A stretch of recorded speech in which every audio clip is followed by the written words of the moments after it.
What's good, YouTube? It's your boy coming at you with another video. Today, I'm going to be breaking down Gervonta Davis versus Frank Martin. I'm going to be talking about my thoughts during that fight, how I was scoring it, and overall just kind of what I think with the state of boxing and kind of the lightweight division, I guess. I got my notebook here. Let's hop right into it. So, something that was very obvious starting straight off from round one was that the mental pressure that Tank was putting on Frank was working. It was kind of very evident in Frank's movement was working and he was winning rounds, but you could tell that his movement was frantic. It was effective movement, but it was very frantic. So I think Frank landed the first significant punch of the fight just a little bit under 2 minutes into the first round.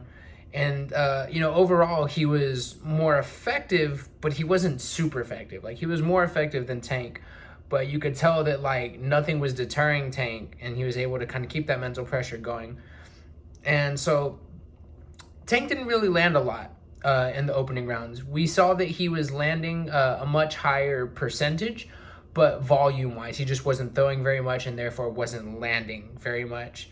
But you could see that he was really starting to execute the beginning of his game plan. You could see that he had his game plan in mind from the get-go, and he was able to execute on it right from the very beginning, which is evident in, as I said, in Frank Martin's movements. And so going into the second round, you still see that Martin is still very urgent and very tense, but he's active and he's landing shots. And, this shows by the end of the fight. One side of Tank's face was really touched up. One of his eyebrows was a little bit touched up. So you can see that Frank was definitely being very effective against Tank.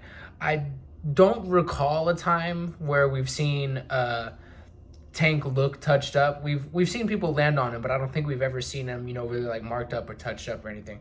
So that was, that's a bit of a testament to Frank Martin's abilities. About halfway through the round, Gervonta lands a really good left hand, but Martin kind of eats it.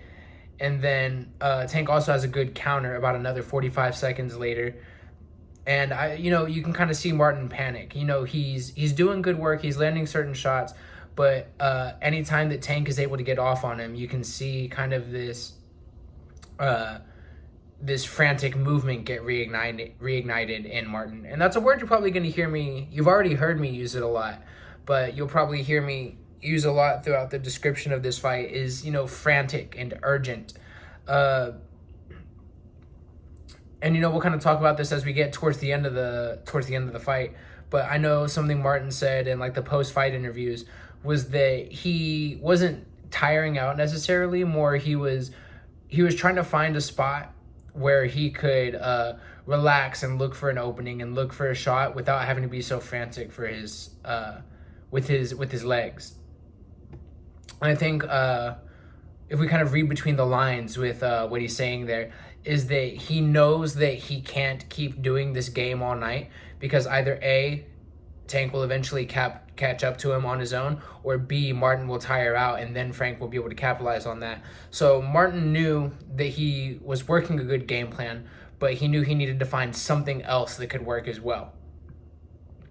So we get into the third round, and Davis really controls this round with a lot of straight shots, a lot of jabs and 1-2s. I think he led with the left cross a couple times. And so he really controlled the round with those straight shots. I wrote that about 2 minutes into the round that Frank Martin had a really good counter left and a combo shortly after that. And I didn't think it really won him the round, but he did have a rally during the last 30 seconds and could possibly have stolen the round, which I think was reflected on the unofficial scorecard. But I think according to the judges, they actually had Tank up by a round after 7, which means I think Tank probably won this round. So I had put that it was 3 rounds to nothing for Martin, but in reality I think it was 2 rounds to 1, and that's important to keep in mind for hypothetical purposes, which I'll kind of get to again towards the end of this kind of breakdown. I didn't write down a lot for round 4. I wrote down again that Martin was frantic but effective. And then Tank landed a couple hard crosses and a good uppercut in this round. I don't think he landed enough punches to take that round either, although I do think they gave it to him on the unofficial scorecard. But I still think that Frank won the round simply based on the fact that he was executing his game plan without getting hit too much. And going into round 5, I wrote down that Tank opens up a few more times in this round. And this is kind of typical of a Tank fight, is after the first 3 or 4 rounds, when he started to kind of catch a rhythm and really download what his opponent is doing, then he starts to open up and starts to land a lot of effective shots, and that's what started happening in this round. He would open up a few times. He didn't always land every shot, but he would always land one big shot. He would always punctuate the end of his combos with one really big shot. I thought it was really effective. But Frank Martin also lands some good shots of his own with about 30 seconds left in the round. I think it looks like I wrote down that I gave this round to Frank Martin. So even though I think I'm not really sure what, I'd have to go back and watch the fight. This is just kind of these are just the thoughts that I've written down as I go. Although I do, okay, so the 6th round, this was a big round. I wrote that, Tank kind of controls the first minute of this round, and he kind of punctuates that control with landing a really heavy left hand, but then Frank Martin gets his get back. He lands his own straight left, and he starts to kind of take over that next minute. But then during the last minute, he's elusive. He's still using his feet the same way that he had been, but he's just getting caught a little bit more because Tank is opening up a lot more now. And so this is a round that I think that Tank definitely won. So after 6 rounds, I've got it 3 apiece, it looks like. 3 apiece? Or do I have it 2 for... I don't know, but the fight's really close here at this point. And then going into the 7th round, or sorry, let me just jump back for a second. Let me gather my thoughts here and actually speak. So I got Frank winning the first 2 rounds. Gervonta wins round 3. And then I did write that Gervonta also won round 4. I got a little confused there for a second. So 2 apiece at that point. Originally, I had scored the 3rd round for Martin, so I originally had it 3-1 after 4, but realistically, I think it was more 2-2, especially based off what the judges' scorecard said. And so then round 5, I gave that one to Frank. Round 6, I gave that one to Tank. So I have it even after 6, 3 apiece. And so this is where a lot of people talked about how if Frank wants to win this fight, he has to take those early rounds, and then he can't fall asleep in the middle and late rounds because that's when the Tank starts to come alive. And that's kind of... I don't think necessarily that Frank fell asleep on Tank. I don't think that he really, tired out.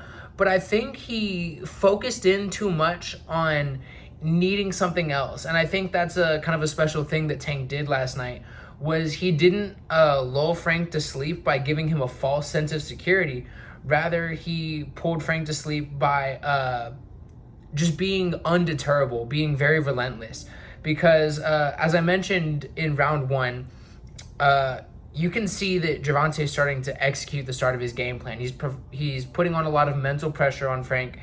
And even though Frank is winning rounds, Tank is still kind of asserting his dominance in kind of a mental sense. And so what starts to happen here is that when we're 3 apiece, if Martin's ahead 5 rounds to 1, 4 rounds to 2 maybe, then he can feel pretty comfortable and I just got to stick to my game plan and do this and do that. But because that his game plan is only being partially effective and Tank is still being very relentless, he feels as if he has to do something else. And that's where his kind of mistake was. He talked about how throughout training camp, his trainer Derek James told him not to do this, and you could even hear Derek James saying in the corner a couple of times, I think, telling Frank, like, stay off the ropes, don't stay there, don't work there. Frank was so focused on needing to find that shot that it really ended up costing him, because he couldn't chill on the ropes like that with Tank, because it made it too easy for Tank to pick him apart. And so going into the 7th round, Tank is putting a lot more steam on his shots now, and he's having a lot of success. And Martin was really in a lot of danger every time that he would get on the ropes. There were even a couple times where I thought that he was going to go down that round if he got caught, and he was moving a lot less. At the time, I thought it was a tired thing. I thought it was a weight drained thing. But if we are to believe what Martin says in the post-fight interview, he didn't try to make any excuses about the weight drain, getting tired or anything. And I do buy into his reasoning that he was just trying to find that opening, so he was like chilling on the ropes a bit. And we've kind of seen that from Frank Martin in the past, where he really likes to, he gets comfortable because he knows that these guys can't really do anything to him. I think that was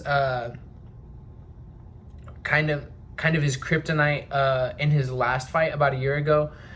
He knew that guy couldn't actually do anything to him, so he got comfortable just kind of like standing there and trying to work out when he was really going to tee off and all that.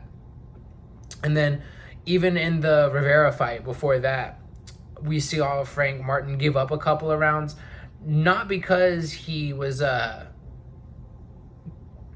getting outboxed necessarily, but more so because he kind of took the round off to try and like figure some stuff out.